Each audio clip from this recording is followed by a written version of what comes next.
مشرکینی کی طرف ہے جو یہ کہتے تھے نا کہ کوئی نہیں دوبارہ اٹھایا جائے گا.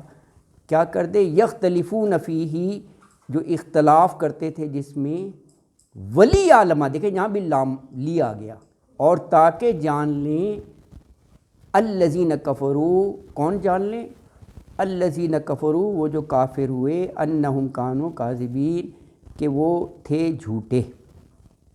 تو کہا کہ یہ دوبارہ جو اٹھائے جانا ہے نا، یہ اس لیے بھی ضروری ہے، اس کی علت یہ ہے کہ یہ جن باتوں میں اختلاف کر رہے ہیں نا، اصل حقیقت سامنے آ جائے اور کافروں کو بھی پتہ چل جائے کہ وہ جو ہے نا جھوٹے ہیں.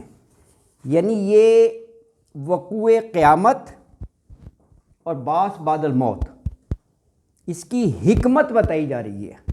علت وہ یہی ہے کہ اس دن یوم قیامت جب اللہ تعالیٰ سب کو دوبارہ زندہ کر کے اپنا سامنے حاضر کر دے گا نا، پھر ان چیزوں میں فیصلہ فرما دے گا جن میں یہ اختلاف کرتے تھے انبیاء کے بھیجنے کے بعد، سب چیز واضح ہو جانے کے بعد، حق ان کے سامنے آ جانے کے بعد، ہر چیز سمجھ کر پھر کرتے تھے بغیم بینہم، ضد ہر درمی کے نہیں ماننا. اس کا تو پھر کوئی علاج ہی نہیں ہے. پھر اللہ تعالیٰ نے کہا کہ ہمارے پاس آئیں گے نا، یعنی اہل حق اور اہل تقوی، ان کو اچھی جزا، انہوں نے صالح اعمال کیے، اللہ کے احکام پر عمل کیا، اور جو یہ ضدی ہر دھرم لوگ ہیں نا، اہل کفر فاسق لوگ، ان کو ان کے عملوں کی سزا دی جائے. تو یہ یعنی یہ فرما دیا اس آیت میں کہ وہ قیامت کے دن نا اہل کفر پر یہ بات واضح ہو جائے گی کہ وہ قیامت کے نہ آنے پر یا دوبارہ اٹھائے جانے پر، جو نہ اٹھائے جانے پر جو قسمیں کھاتے تھے نا، ساری قسمیں جھوٹی تھی ان کی. تو یہ جو آخرت کی دوسری زندگی ہے نا، اس کا مقصد آ گیا. دو مقصد آ گئے اس آیت میں، غور کریں. ایک تو یہ کہ ان باتوں کو اللہ واضح کر دے جن میں اختلاف کر رہے تھے، بات مانتے ہی نہیں تھے، ایک ہو گیا یختلفون فی. دوسرا یہ کہ کافر جان لیں کہ وہ جھوٹے ہیں، وہاں اللہ بتا دے گا انہم کانوا کاذبین، جھوٹے ہیں وہ، یعنی ساری جھوٹی قسمیں کھاتے تھے. اچھا، اس کی جو آخری آیت ہے اس رکوع کی 40 نمبر. اچھا، اس کو ایک اور سر جی سر کہا جا سکتا ہے جی چونکہ اللہ تعالیٰ نے یہ پروسیس کرنی ہے، ہاں اس وجہ سے ان کا دوبارہ زندہ ہونا ضروری ہے. ہاں، یہ بھی بالکل صحیح ہے. چونکہ یہ پروسیس ہاں اللہ تعالیٰ نے یہ فالو کرنی ہے، ہاں تو اگر یہ فالو ہونی ہے تو ان کا جاگنا یا ہاں، دوبارہ زندہ ہونا ضروری ہے. بالکل صحیح ہے، بالکل یہ بالکل وائس ورثہ، یہ دونوں ایک لاجک بنتی ہے اور یہ اس کی علت ہے. اچھا، اب آیت 40 میں یہ فرمایا کہ ان کو بڑا تعجب ہوتا ہے نا کہ ہڈیاں ہو گئیں، ذرے ہو گئے، تو پھر کیسے؟ تو کہا کہ یہ تو اللہ کی ذات کن فیکون، اللہ تو کن کہے ہو جاتی ہے وہ چیز. انما قولنا لشیء اذا اردناہ ان نقول له کن فیکون. اللہ اکبر.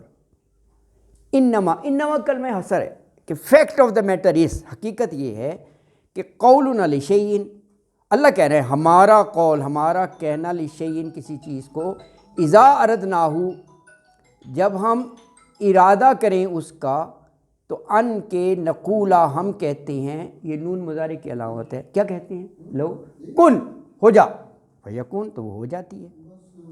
یعنی اللہ کہہ رہے ہیں ہم کسی چیز کا بھی ارادہ کرتے ہیں تو بس اتنا کہتے ہیں ہو جا تو وہ ہو جاتی ہے.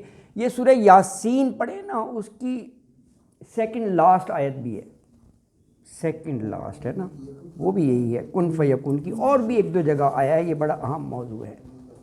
یعنی یہ فرمایا کہ یعنی لوگوں کے نزدیک یہ قیامت کا ہونا نا کتنا بھی مشکل یا ناممکن ہو، مگر اللہ کے لیے کوئی مشکل نہیں ہے. اسے نہ یہ ارض و سما کی بساط لپیٹنے میں کوئی محنت کرنی پڑے گی، نہ دوبارہ زندہ کرنے میں. ہاں، یہ ختم کر دی جائے گی نا نفخہ اول، ختم. اس میں بھی اللہ تعالیٰ کو کوئی مزدور، انجینئر یا بڑے بڑے کوئی بلڈوزر کو استعمال نہیں کرنے پڑیں گے. کن فیکون، ختم. اللہ کی شان ہے. اسی طرح اللہ اکبر ہیں. یہ بات ہم جب 77 میں پہنچیں گے نا، یہ پھر آئے گا 77. یہ تو آپ پڑھ رہے ہیں نا 16 نمبر، یہ 16 نمبر. وہاں 77 میں بھی ہے، وہاں کا پلک جھپکتے میں یہ سب کچھ ہو جائے گا قیامت کی گھڑی. وما امر الساعۃ الا کلمح البصر. یہ شان ہے اللہ کی. وہ اسی کو یہ کن فیکون کر کے کہا اللہ کی شان. تو اس کے لیے یہ اتنا کر رہے ہیں جی کیسے ہو جائے گا، کیسے سر ہاں ہاں اس سے بھی کم، اس سے بھی کم. ہوا اقرب، وہاں پر یہ ہاں بالکل شان، فریکشن آف. اللہ اکبر، اللہ اکبر. تو دیکھیں یہ 39 اس سے پچھلی آیت میں دوسری زندگی کا مقصد بتایا، اور اس آیت میں مرنے کے بعد کہا کہ وہ تو ایک حکم دیتا ہے اور وہ چیز پیدا ہو جاتی ہے. تو زندہ ہونے کو کہا تم اس لیے ناممکن یا مشکل سمجھ رہے ہو کہ وہ تمہارے تصور سے باہر ہے. چھوٹی سوچ ہے نا، تم اسی اینگل پر اس پر سوچتے ہو، تمہیں بڑا مشکل لگتا ہے یہ کیسے ہوگا. لیکن اللہ کے لیے تو کوئی مشکل نہیں ہے. وہ تو کسی چیز کو پیدا کرنا چاہے تو صرف وہ کن کہہ کے پیدا کر سکتا ہے. تو یہاں الحمدللہ یہ 5 رکوع ہمارے مکمل ہو گئے. انشاءاللہ اگلے اس میں جی